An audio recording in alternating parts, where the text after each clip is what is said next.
Thank you very much, you appreciate it. Good evening, everybody. My name is Rob Russo, and I am one of your neighbors to the south. I live on 59, just 2 towns south, actually, in Bridgeport. I'm also a lawyer with my own law practice in Southport, and I teach Introduction to American Government at Sacred Heart University. And the reason I'm running for Congress is because, like many of you, I'm really alarmed with what I see in Washington. Starting with the stimulus bill back in the spring, the Democrats are frankly taking every opportunity imaginable to bankrupt our country and to mortgage our children's and our grandchildren's future, frankly, to the Chinese at this point. That stimulus bill, as they call it, was really nothing more than a governmental version of a stick-up, and they're robbing us blind.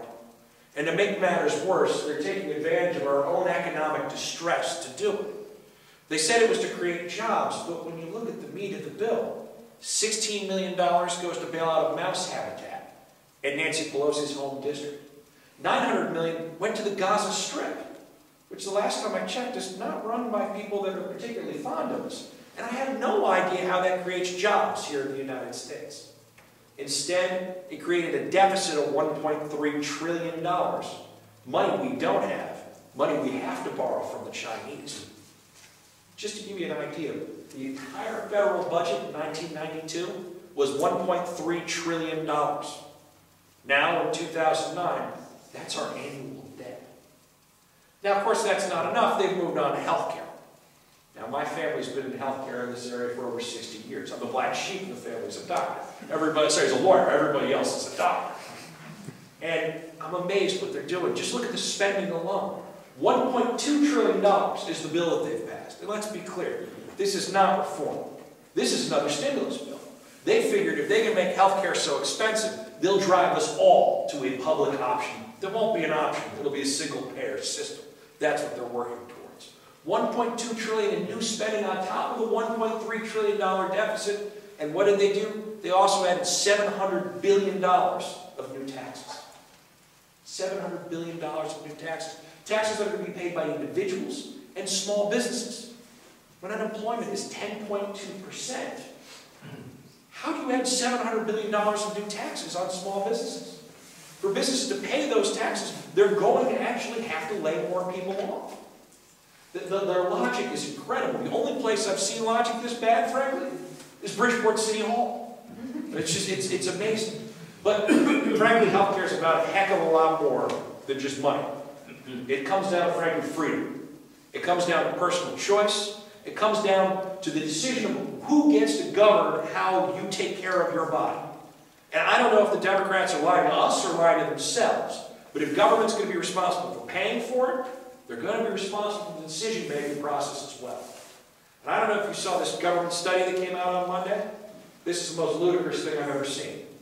The government released a study on Monday that says that women under the age of 50 should not get mammograms because it causes more trouble than it's worth. It also said that women should not conduct self-exams because they don't really know what they're looking for. That's crazy. My father's a radiologist. When he heard this, though I can't repeat the words that came out of his mouth, but then he fired off the name of 12 women that he knew who mammograms had saved their lives before the age of 50. 12 just came to the top of his head. Are these really the people that we want making our medical decisions? No. We have to stop them, and we have to stop them immediately. There's no doubt about it. Plus, as residents of the state of Connecticut, we have to ask the question. 94% of the people here in Connecticut have health insurance. Governor Rell has provided a Charter Oak plan that allows people who can't afford it or pre-existing conditions to get health care.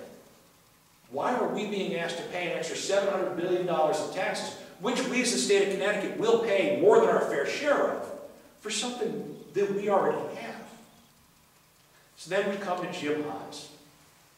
Jim wants us all to believe that he's just a Democrat Chris Chase, that he's Mr. Independent. But he was with him on stimulus, he was with him on cap and trade, and he's with him on health care. He put out a press release in August that declared himself the most independent congressman in Connecticut. He's comparing himself to Rosa DeLauro, folks, as a card-carrying socialist. The bottom line is, he's voted with Nancy Pelosi 95.2% of the time. And there's nothing independent about voting with your leadership 95.2% of the time. I got involved in this business when I went to intern for Chris Shays when I was 19. I left Chris Shays as his deputy chief of staff. There were times when we agreed with what Chris did. There were times when we disagreed with what Chris did. But we always knew that Chris was doing what Chris Shays thought was right. If Jim Himes is going to vote with his leadership 95.2% of the time, it's pretty clear to say Jim Himes does what Nancy Pelosi thinks is right. You know, those of us here in Fairfield County, we're smarter than that, and we deserve better leadership. As a young man, I had the opportunity to work for Chris and learn what independent leadership's about. After working for Chris, I moved home and I actually became the head of Governor Orell's Fairfield County office and got to see another independent politician at work.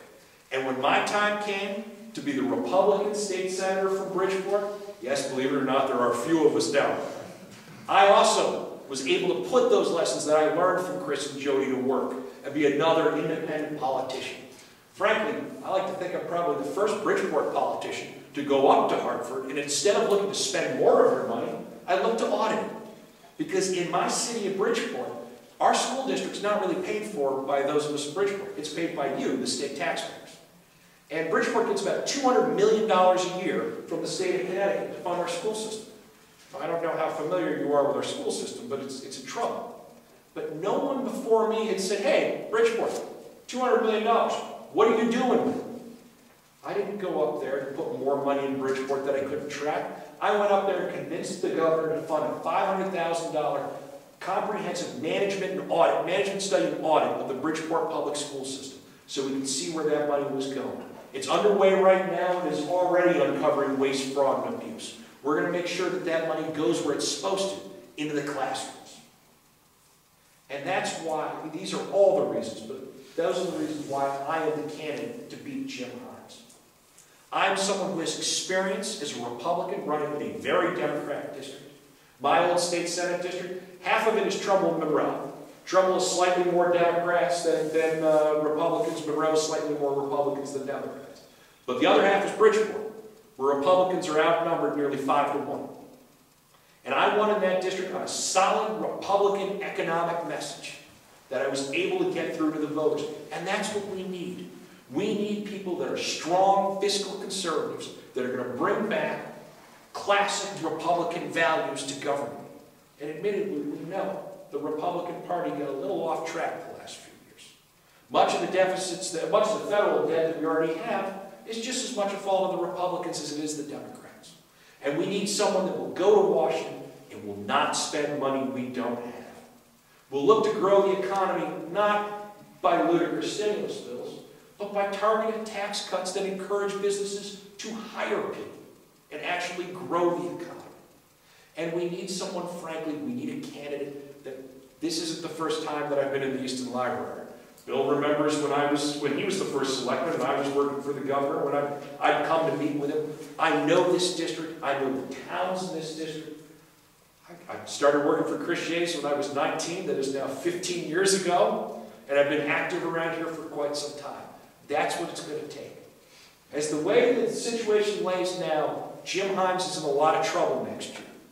But we don't know what's going to change. And no matter what happens, whoever beats him next year is going to have a very hard time holding the seat in 2012 when Barack Obama is up for re-election. And we're going to need a Republican who can go into Bridgeport, Norwalk, and Stanford and build a strong coalition to make sure that they're not just a one-hit wonder. It's very important. Now, I need everybody's help. I've been obviously traveling the district and talking to all the towns. I encourage you to visit my website, russoforcongress.com. You can learn more about me. You can see my announcement speech there. You'll see my press release about the new mammogram study. You'll also see a wonderful video that we put together called Great Followers in History. It takes a little jibe at Mr. Himes for thinking he's so independent. But I need your support, I need your advice, I certainly need your money, and you can all contact me there through that website. Before I sit down, does anybody have any questions?